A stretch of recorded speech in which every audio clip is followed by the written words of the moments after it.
Welcome to Happily Ever After is just the beginning. Keeping your relationship not just together, but happy, and we mean truly happy, is part art and part science.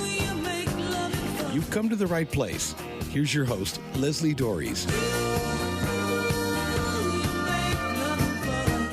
A prenuptial agreement is a legal arrangement that spells out what financial resources will be protected in case of divorce. They often are viewed as a hedge on going all in the marriage. And even though one of the top reasons for marital disagreements is around finances, money is not the reason for most divorces. Couples split up because the marriage is not emotionally supportive enough for at least one of the partners. So, would an emotional prenup be worth considering? Well, that's what I'm going to be talking about today with my guest, research psychologist, psychotherapist, and author, Dr. Frida Birnbaum. So, Dr. Frida, thanks for coming back on the show and talking about what I think is going to be a really interesting topic. It really is something that we have to discuss, and it's been waiting forever. And I always wondered about this, and it's about time because 50% of all marriages end up in divorce. So people come in with their problems, and it's explosive. Why not deal with conflicts while you're getting along? So I've been in practice for more than 30 years, and I have seen everything. I guess they call me the bartender for relationships because people tend to reveal their stuff to me, and I'm sitting in shock, I'm having an affair, or I decided I want to be gay in front of their spouses. Okay, I guess I can try to handle that one. But the emotional prenup is what we really need to do to prevent divorce, rather than looking to see how we can take care of the financial prenup after the divorce. And that's why I went ahead and decided this was a very important, something waiting to happen topic. So what exactly is an emotional prenup agreement, and why would someone consider making one? It's something that you can fall back on. We have the security of marriage. But exactly what does that mean? Till death do us part. Well, what happens in between, I know. Hopefully we live a long enough life, stuff happens. And what is it that you really need? Your partner doesn't know that. He may know that you want kids or you don't want kids or where you want to live, the basic things. But when we get into it, our financial situation, do we want to work? Where do we really want to, how often do we really want to see our in-laws, or we don't want to see them at all? Mm-hmm. These things come into play for a lot of infighting with these couples, yes. Well, I find it really interesting because, as you said, people talk about whether or not they want kids. I actually had this conversation with my mother many, many years ago, and because I forget what we were talking about, but I think I said to her, it amazes me how many couples that I personally have worked with who've never had that conversation about whether or not they wanted kids. And she looked at me, she says, well, your dad and I never did, and I just kind of did this, hand up against, hitting my head, up against my forehead going, what? I mean, it's like, it's always astounded me that people, get into marriage, and like you said, they have really no idea what that actually means. And I think this is why people struggle so much, and why people talk about marriage being hard work. It's like, whoa, wait a minute. And so what I'm hearing from you is that an emotional prenuptial agreement might take some of the edge off of this. Is that kind of a correct assumption? Yeah, absolutely. There were times when life was hard, and my parents, grandparents, they were happy to be together for practical reasons. Uh-huh. And today we look for our partner for everything. It's not the community that's helping us anymore. So what do we want from that partner? We want someone that's going to be there for us, that we can count on this. Do you have any secrets? Do you have any health issues? What about mental health issues? Have you been involved, and sounds far-fetched, have you been involved with same-sex partners? prior to this. You'd be surprised how many people have been, and you need to know these things, because when the secrets come out later, that's when you're already fighting. That's when you're already in conflict and looking to hurt each other. Why not do it when you're getting along so you can really work it out before you have to go to a therapist? Well, and there's so many things. I mean, I talk about marriage being, and I know you're never supposed to modify the word unique, but it is truly a unique relationship. And I tell people it's a combination of every other relationship you're involved in. It isn't just the romantic relationship, which usually is what kicks it off. But, you're talking about all kinds of things. You're talking about finances, lifestyle, emotional needs. Do we want to have children? Where do we want to live? Who's going to take the lead in this area of the relationship? Who's going to take the lead in that area of the relationship? And nobody actually talks about these things. But that's what I'm understanding, that your suggestion for an emotional prenup would kind of, people would have these conversations before they actually said I do. Absolutely. In reality, we don't have the role playing that we used to have. The woman stays home, the man goes out and works, and that was it. Today, everyone's doing a little bit of everything, so the roles are not as defined, and the boundaries are not as defined. So we have to know the individual. When do you want to work if you have children? Do you want to take turns? If you do have children. And one thing that's extremely important, do not bring your past experiences or your past problems into the relationship. That person you're with has nothing to do with it. They're clueless, and then we blame them for all kinds of things. But in reality, we know that. But in reality, what really does happen, we do choose people that we are familiar with our dysfunction. So we'll marry our mother or our father, and we'll say, oh, that sounds familiar. Oh, I can be comfortable with that. Emotionally abuse me. Go ahead. I deserve that. So, and then, you get what you set up to happen, and that's the scary part. And then they come to therapy and wonder why they're being stepped on. Well, they asked for it. So these are situations that keep coming back and forth. Will they stay together in a marriage? Or do they want to? Today, it's just a click of a button. You find the next person. Will they stay with their engagement if they want to? Will they even get engaged? Because some of these relationships that they live together first don't last. But then again, the marriages are commitments that at least you want to try to make it work, hopefully with this emotional prenup. Well, I love that. So, we understand that the financial prenups come into play once a marriage ends, but emotional prenups are designed to prevent divorce. So how exactly does that work? Can you explain it? So what would happen would be that both partners would be able to look and admit to their weaknesses, to their hopes for the future. What kind of future do they really want? Do they want to spend money fixing up a house, or do they want to travel? That's a major conflict in my practice that I've seen all these years, how to spend the money. Some people are keepers, some people go ahead and they spend the money right away. How do you want to divide the money? That's a huge issue.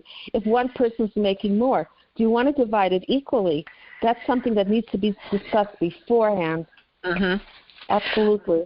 Well, it's so interesting that you talk about that, because it's one of the things that, and it's changing a little bit, but this idea of what it means to contribute financially, and it's like, so are we actively contributing financially, meaning we're actually bringing money into the house, or are we keeping it from going out, which is, I've had so many people, usually women say, well, I don't work. And I said, I'm sorry, are you not in charge of, are you not a stay-at-home, parent? And they go, yeah. I said, then you're working 24/7. And they're going to go, oh, because but I've actually experienced the conversation where the man says, well, she doesn't contribute financially. And I'm going, whoa. Do you have any idea about if you guys had to hire, a cleaning service? Let him stay home, and then we'll talk to him afterwards to see which does he really want. But in reality, what's happening today is that they're exchanging roles. Men are more nurturing, and women want the responsibility of the bookkeeping, the finances, and making decisions with that. So each is getting a little bit of what they didn't have before. But because of it, it's more complicated. They have to be able to address what the other person needs. It's not a given anymore. Just because you have children doesn't mean the woman's going to stay home. Right. She may want to go ahead and develop her career, or she may want to go to school, or whatever that is that she wants to do for herself. And moving and having these kind of different changes, men usually get that. Women don't. A man won't move, locations for a career. A woman will do more so. And you're right about staying home. Most women who stay home with underage kids are depressed. That's what my research showed. So it's really something to think about where you're going in your future life here. Well, and the other thing that I find really interesting about the concept of an emotional prenup is getting people to actually think through what it is they want. And, and again, I have said this before, I will say it again, I'm a big fan of love. I'm a big fan of being in love. I'm a big fan of loving, but love alone isn't going to get you through a marriage. I say it's necessary, just not sufficient. But there's no other aspect of our lives for the most part that we just kind of leave to chance. But it's almost true. Like people are flipping a coin. That's a little that's not exactly accurate. But they just kind of, we're in love, we'll figure it out. And it's like, well, but would you rather have a plan or a guideline or a blueprint or something that kind of puts the guardrails on? So it's like you were talking about in the beginning about, how much time do we want to spend with our extended families? Do we even want to do that? And I always tell couples that you need to discuss holidays the first year that you are together as a couple, not necessarily married, but just because you get into these habits and then it gets really hard to change them. And people don't ever really stop and think about, what do we want to do? What is best for our relationship? I have to interrupt you and tell you that love goes out the window when you're fighting. Oh yeah. Forget about it. That's not even part of it. You want to really hurt each other, and you'll take and do whatever you can to get to that place. So when you're in this stage of trust, it doesn't stay. And that's the dangerous part. That's when you stay stuck with having the other person disconnect from you. Women are usually the attackers. Men are the silent ones and when they're fighting, so nobody gets their gratification.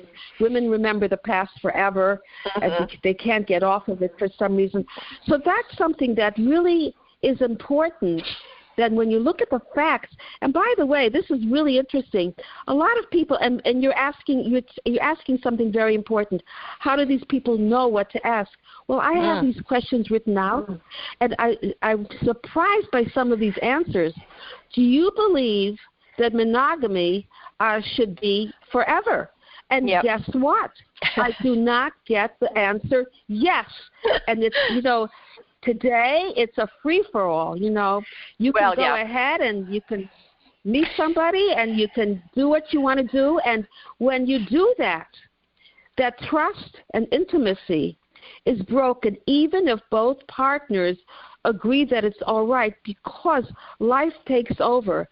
When you have errands and when you have to make decisions about your religion, about how holidays, where to go, what to do with the holidays, do you even want to celebrate holidays at all? Right. Then you have to be able to say that you're not in the same relationship you were in before. The relationship changes. And because of that, you should really reassess this prenup every year, every 2 years, whatever it takes. And the way to do that is you're saying, wait a minute, you broke the contract. The original contract needs to be kept. Once it's broken, you go back and you fix it. But you have to really compromise as a couple. You know, marriage is hard, and you have to be able to give. You have to be able to listen to the other person. And it's not who's right or wrong, but who has the most effect, because you have to see yourself as a couple. Right. Now, it used to be in the 50s, a couple meant that you were intertwined, you were together, you were dependent on each other. Today, a couple is being committed but separately, doing your own thing, being individuals, then bringing that back together when you see each other, but not to feel that you have to be insecure or dependent on the other person. So our definition of marriage has really changed, and that's why that this emotional contract, prenup, needs to be part of the marital process, that when you get the marriage license, this should be part of that marriage license. This should be a commitment. This is not a free-for-all where you're actually talking and saying, or even in therapy, you know, you can go to therapy. And the one thing, and I'm a psychoanalyst, and I'll tell you, the one thing therapy is not good about, you're trying to get support from the person you're seeing. And then you walk out. I've seen people, they walk out my door, they're fighting already. Right. Because they're really not, you know what I mean? They're trying I've actually told my clients, do not talk to each other for at least 2 hours after a therapy session. Because, or forget about it, or keep it superficial. Keep it superficial. Don't talk about anything that has any conflict till you see me again. Right. Because they're not really talking to each other. They're not used to talking to each other. So when they have secrets, those secrets that they're carrying, if they can talk about them, I had an affair, I'm seeing my ex, who knows what they are. I've heard it all in here. When it comes out, when you're trying to hurt the other person, it's often fatal. It's often too late. But when you talk about it in such a way that you want to feel understood and you have a chance to explain yourself, then that same message, it's how you say it, not what you say, that brings you closer together. Because as you know, when you're in a long-term relationship, there's much more depth to it. And the security gets even stronger if there's an understanding, if there's a meeting of the minds. So the romantic stage is wonderful, but the meeting of the mind is really even more exciting than it ever was before. Right. If you can go ahead and overcome the midst of these issues. Okay, so I need to remind my listeners that this is Happily Ever After is just the beginning on webtalkradio.net. I'm Leslie Dories, and I'm talking with research psychologist and psychotherapist Dr. Frida Birnbaum about an interesting approach to keeping your marriage healthy and happy. It's called an emotional prenuptial agreement. And divorce is often what comes to mind when one partner is not feeling emotionally supported or fulfilled in the relationship. And if this is you, unfortunately, you are not alone, but it doesn't have to be a binary choice between staying in an unsatisfying relationship or ending it. There is a third alternative. Make it better. And this is where I can help. So if you're interested in that, I invite you to take a moment and shoot me an email or give me a phone call to schedule your free, no obligation 5-star relationship call. You can reach me by phone at area code 919-924-0463. Again, that's 919-924-0463. Or you can reach me by email at Leslie, L-E-S-L-I, at foundationscoachingnc.com. That's F-O-U-N-D-A-T-I-O-N-S, coaching, N as in Nancy, C as in Charlie.com. And now I want to get back to this conversation with Dr. Birnbaum about this concept of an emotional prenuptial. So, Dr. Frida, what should be included in this? What are the areas that people should really be having a conversation about? Well, we have to have it custom made as well. This is something that is not just a discussion in therapy.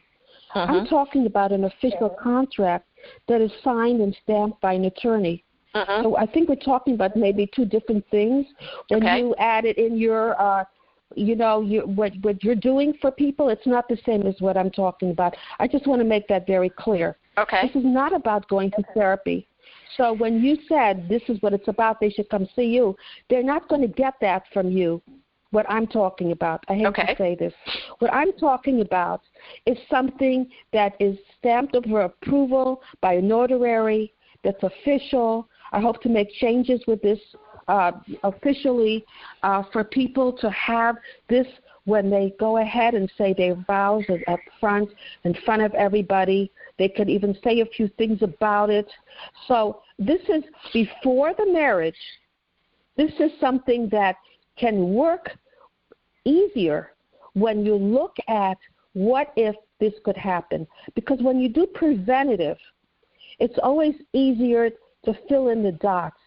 And so, yes, I'm sure you're a very good therapist, but that's not what I'm talking about. Okay. I know you pitched that, and I hope the people come and see you, but that has nothing to do with what I'm saying. So you combine the two, and I just want to tell your listeners, whoever they are, that this is not about therapy. I'm a therapist also, and I'm not telling them to come see me for this. I am telling them that these real issues come today because our modern lifestyles have changed. It used to be much simpler. My mother used to say, a man is like a broom. You need one at the door. That's how simple marriage was to her. But we don't need those practical aspects. We have high standards. Our standards are higher than they should be. And we expect much more from one partner than we should. And therefore, that partner needs to be on board, needs to not be in the dark. Because sometimes on an unconscious level, the expectations we have, we don't even know about. But then you have to sit down and write it out yourself, or hear me ask those questions that they didn't think of, that after 30 years of practice, I know what the results are going to be. And some people say, no, they can't see being married forever in front of their partners. And their partner's like, shocked, what? I can't trust you? So these are things that we take for granted because we're not our parents' partners anymore. We don't have the same kind of commitment. We want to, but we just don't have that. Well, and I think that this can kind of, when people can talk about this, and I've always had over the years people ask me if I do premarital work, and I said, with anybody willing to do it, but, because I think it's critically important to be clear about what you're getting into. And you talk about, expectations, and I talk about expectations being the bugaboos of relationships.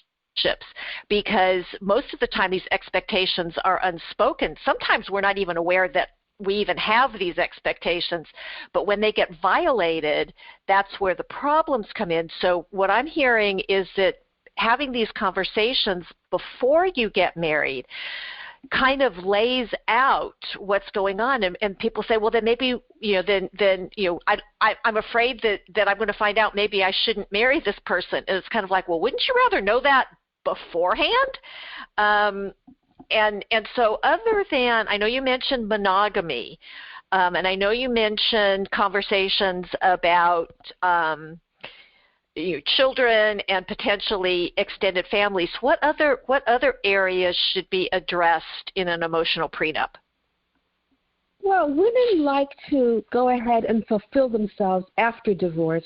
Why not do it while you're married? And men are looking to have better relationships only because as children they didn't get those kind of support systems. They were taught to go out there into the world, and women were taught less so now to be more subservient. So they're each looking to fill that when they're divorced, and I say to fill it now. What is it individually? So we're talking about two people getting together, and they're individuals, not two people that are intertwined, because then you forget the essence of who you are and where you're going and what you want. If someone's saying, I will help you with your career, and they don't help you with that, they're really breaking the code. And what do you do about that? You're miserable. And you may not even be aware of that void, but you'll pick on that person for other reasons because you'll feel that void. So we need to address what really is very important to us and know that we can have that in this marriage, or marriages will be broken. People are not going to go ahead and just say, I'm just going to be married for the sake of being married anymore. And that's why 50% of the marriages that are divorced. And I have been helping people, and I'm looking to help more people to get away from that. And yes, you're right. We do need to have premarital help and counseling, but that's not done so much.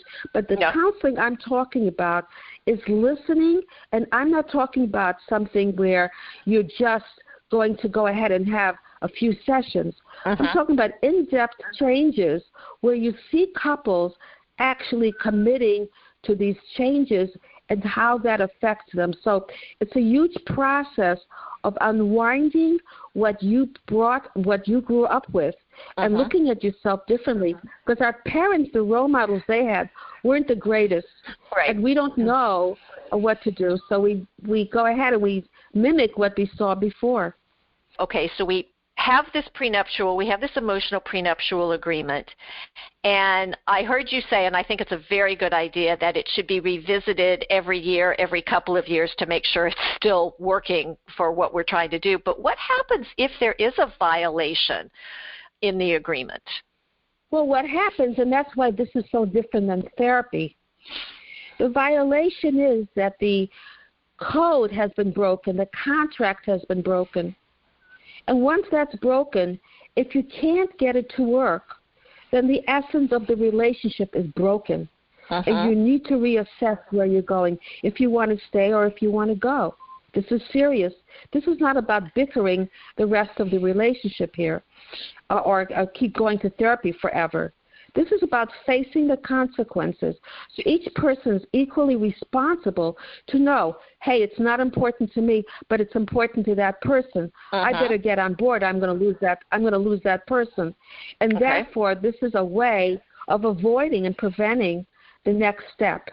To be able to say, okay, I'm either on board or I'm not going to be on board. And that's when they have to face reality. It's not about coming in and talking about it and seeing if the therapist supports one or the other. Therapists should have nothing to do with this. Right. Well, I mean, that's the other thing that, people ask me, well, when do I tell couples they should just separate? I said, I don't. It's not up to me.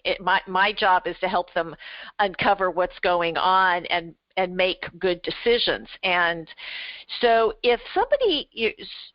So does it automatically mean divorce if somebody breaks the emotional prenup, or are there options?